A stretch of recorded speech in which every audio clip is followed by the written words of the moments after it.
Hi, I'm Dustin Abbott, and I'm here today to give you my review of the Sigma 85mm F1.4 art in its Sony FE build. Now, I've previously looked at this lens on a couple of different occasions. First, in its initial release for Canon and Nikon, I looked at it on a Canon mount, and then I also looked at it later as a part of a Canon 85mm Shootout. Then most recently, of course, I have compared the FE version along with five other autofocus 85mm options on the Sony platform, where this lens was re-released in a Sony FE mount last year.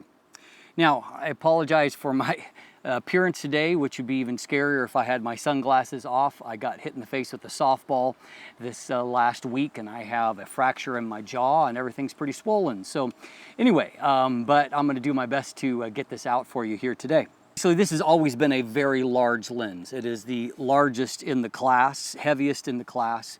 But on the Sony platform, that becomes even more obvious for a couple of reasons. It was already a big lens to begin with, but also because what these original FE series or FE versions of these art series lenses is actually the Canon EF version with essentially a built-in MC11 adapter that is tweaked for this specific lens, but it makes use of the added flange distance necessary and puts the adapter essentially into this. And so the positive part of that is you're ending up with a lot more stable mount connection as opposed to using the MC11 adapter and a Canon EF version. So you've got added stability there. But the downside is that compared to the lens designed for DSLRs, where it was already the biggest and heaviest in the class, it gets even longer and heavier here because of the necessary addition of both the additional flange distance and the MC11. And so byproduct of that is you have a very large lens that clocks in at 2.5 pounds or 1,130 grams, which is considerably heavier than any of the competition. That is more than double the weight of the Samyang, which is 568 grams, and even best the 820 grams of the G Master lens by a fair margin. And so you are dealing with obviously a very large lens. It's 5 inches or 126.2 millimeters in length, and it is 3.7 inches or basically 95 millimeters in diameter, and it sports the largest front filter thread at 86 millimeters of any of these competing lenses. The other 1.4 versions are 77 millimeters. So the downside to that, of course, is twofold. 86 millimeter filter threads or filters are less common, larger, and more expensive. The fact that they are less common means that you may also find a more limited selection, limited options when it comes to that. And so anyway, obviously not something I'm thrilled about. As far as the build goes, there's a good part that you get in this transition, and that is that there's a little bit more weather sealing that is built into the design. So obviously we're thankful for that. But what you're getting is that the focus motor, of course, is not originally designed for Sigma. And so the byproduct of that is it's the only one here to have an actual distance window and the only one where there is actually a physical limit to the focus throw because it's originally designed for DSLR and it's not a stepping motor. Now, the downside of that comes in that the autofocus is just a little bit less refined than what the competing native lenses are. Now, let me preface that by saying I think that Sigma actually did quite a good job of adapting this lens. IEF works quite well. In my action sequence, I did have more misses than what I did with some of the better lenses. In fact, the Sigma ended up near the end of the pack. For the most part, it stayed fairly close to the action, but every now and then it would go on a field trip where it would wildly detour either forward or backward. And so that brought the overall score down. There was a lot of well-focused results, but there was also some fairly major misses. I also found in real-world shooting that I did get more missed autofocus results than what I did when shooting with any of the other 85 millimeters in an event type setting, for example, just kind of general everyday shooting. I didn't get as good results in mixed shooting as what I did with the others. Now, when I did my formal test for IAF for portraits, it nailed it every time. And frankly, that's always been where the Art series was best, in that particularly this particular lens, it's a great studio lens, and we'll double back to that in just a moment. But anyway, so it did well in that test, but not, you know, just in general, you could tell at moments that it was an adapted lens. A little bit less refined feeling autofocus, a little bit more noise in focus. In fact, let's take a look at the autofocus for video section that I did. Sigma 85mm Art.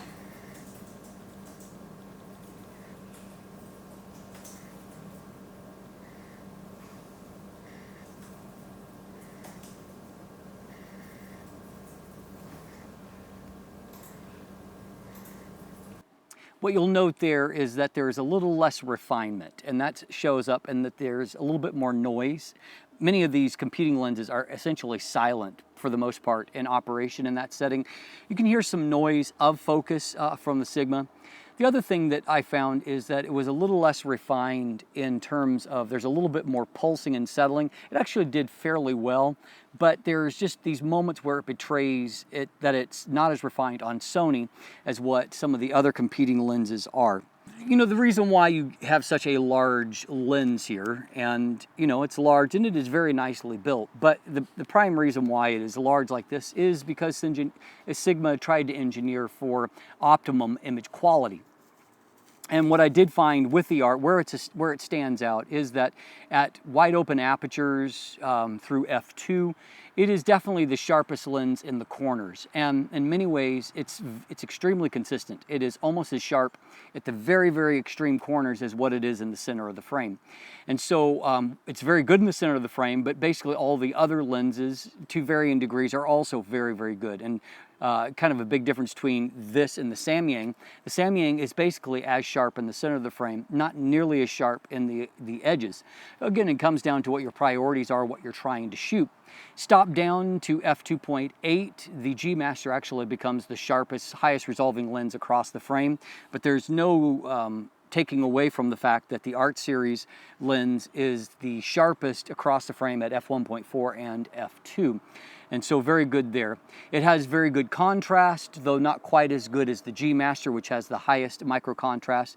It has nice bokeh quality, though not quite as nice as the Samyang, which was the best performer when it came to the softness of the bokeh.